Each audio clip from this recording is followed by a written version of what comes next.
अस्सलाम वालेकुम दोस्तों, मैं हूं साजिद महमूद ताहिर और आप देख रहे हैं right way travel and tours का चैनल वीज़ा वेज। तो वीज़ा वेज में आज शामिल है आपका पसंदीदा सेगमेंट क्वेश्चन एंड आंसर्स। तो इस क्वेश्चन एंड आंसर में हमने चंद सवाल मुंतखब किए हैं जो आपने हम पर किए थे अपने वेब चैनल के ज़रिए। तो सबसे पहला सवाल है Vinod Kumar sir, it's me, I am Vinod Kumar from Nepal, right now working as a security guard in the UAE Dubai since 2016.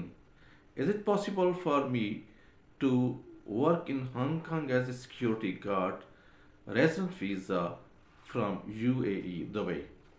Mister Vinod Kumar, आप क्वाइट एलिजिबल तो हैं, आपके पास एक्सपीरियंस है ओवरसीज़ का, लेकिन आपको सबसे पहले क्या करना होगा कि हांगकांग में किसी भी रजिस्टर्ड रिक्रूटमेंट एजेंसी के साथ रब्ता करना होगा और वहाँ आपने अपनी सीवी ड्रॉप करनी है। आपको जॉब सर्च तो नहीं करनी पड़ेगी, लेकिन वो जो एजेंसी है वो आपके बिहाफ पे जो उनके पास डिमांड्स आती हैं कांटेक्ट करा देगी एम्प्लॉयर का और आपका, और फिर कांटेक्ट जो जब होगा आपका और एम्प्लॉयर का तो फिर वो एम्प्लॉयर आपको टेलीफोनिक या स्काइप पे या जूम पे किसी भी सोशल मीडिया के ज़रिए आपसे रब्ता करेगा और आपका इंटरव्यू करेगा। आप मुतमिन होने के बाद जब वो मुतमिन हो जाएगा तो आपको वो अपना वर्क वीज़ा जारी करेगा। तो ये थोड़ा सा अच्छा तरीकाकार है क्योंकि आप वहाँ पे अपनी जॉब भी जारी रखेंगे और अनटिल आपको उधर से ऑफर आती है आप अपनी जॉब छोड़ के हांगकांग में शिफ्ट हो सकते हैं। आगे जनाब एक सवाल है जो चार लोगों ने अपने अपने अंदाज में पूछा है। सबसे पहले मैं सवाल पढ़ता हूँ फिर इसका जवाब देता हूँ। NMG Noman sir, by air dunki का बता दें कनाडा का, अगर हम विदाउट वीज़ा पहुंच जाएं तो क्या कनाडा हमें डिपोर्ट कर देगा और हमारा वकील भी एयरपोर्ट पर आ जाएगा तो असाइलम अप्लाई हो जाएगी? ये उनका क्वेश्चन है। और इसी तरह का मिलता जुलता एक सवाल है तेज कंवल सिंह, ये कहते हैं जनाब कि प्लीज़ अपनी राय बताइए, हमें भी हमारा भी सेम क्वेश्चन है। इसके अलावा जनाब एक सवाल है जाहिद मेहताब, वो कहते हैं can anyone claim asylum at Canada airport without a visa and passport except an ID card? ठीक है। चौथा सवाल है, ये भी मिलता जुलता है लेकिन ये USA के बारे में है। जलकार अरफात कहते हैं how are you sir, I am Musharraf from Bangladesh, can I do asylum at USA airport? मैंने पहले भी एयरपोर्ट के हवाले से एक वीडियो अपलोड की थी, तो मैं आपको यहाँ पे इसी का जवाब रिपीट करता हूँ। वो ये है कि आप इन ममालिक में कनाडा और अमेरिका में एयरपोर्ट पर असाइलम क्लेम कर सकते हैं और नॉर्मली ये होता है कि आपका इनिशियली आपको एक्सेप्ट किया जाता है और फिर आपसे वक्तन फ़वक्तन जो इंटरव्यूज़ हैं और आपको आपकी वेरिफिकेशंस हैं वो ली जाती हैं और उसके बाद जो है ना आपका डिसाइड किया जाता है, डिसीजन दिया जाता है आपको। लेकिन जो इम्पोर्टेंट चीज़ जो आपको बताने वाली वो यही है कि जब आप इस नीयत से जाते हैं कि आपने वहाँ पे जाके असाइलम क्लेम करनी है तो आपने वहाँ पर एंट्री लेने की कोशिश नहीं करनी।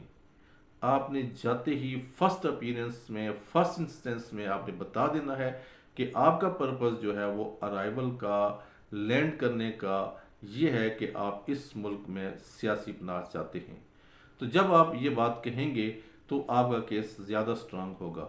अगर आप पहले निकलने की कोशिश करेंगे, एंट्री लेने की कोशिश करेंगे और फिर अगर एंट्री नहीं मिलती तो असाइलम क्लेम करेंगे तो वो फिर आपकी असाइलम एयरपोर्ट से रिफ्यूज़ हो जाएगी और आपको डिपोर्ट तक किया जा सकता है। ये किया जा सकता है, मैंने कहा है, किया जाएगा ये मैं नहीं कहता।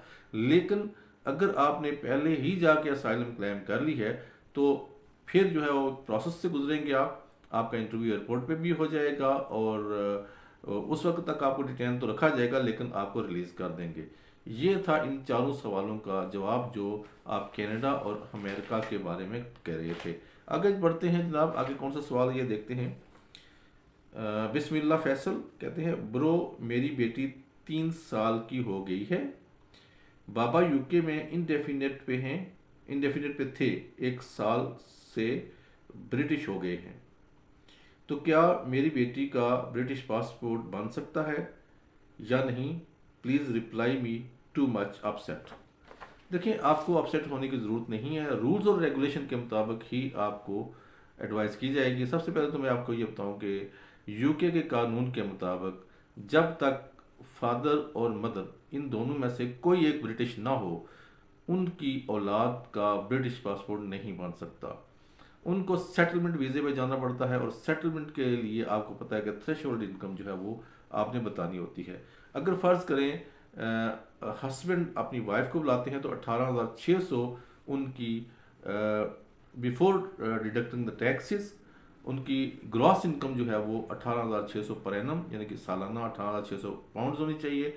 और अगर एक बेटी या बेटा है तो फिर उनकी इनकम और ज़्यादा 22,000 अप्रॉक्सीमेटली 20,000 पॉइंट समथिंग है, मुझे एग्जैक्ट ज़बानी तौर पर याद नहीं है, लेकिन 18,600 नहीं है बल्कि ज़्यादा है, तकरीबन 21-2200 जो है वो पर एनम इनकम जो है, सॉरी 21-22 हज़ार पर एनम इनकम जो है वो होनी चाहिए। अलबत्ता अगर आपके हस्बैंड जो हैं या बेटी के फादर जो हैं वो at the time of birth जो है वो ब्रिटिश नहीं थे, तो बेटी का ब्रिटिश पासपोर्ट नहीं बन सकता। इसमें अपसेट बिल्कुल ना हो, आप दूसरे वीज़े पे आप जा सकते हैं। इस सिलसिले में अगर आपको फर्दर कोई क्वेश्चन हो तो आप कह सकते हैं। और आगे चलते हैं जनाब।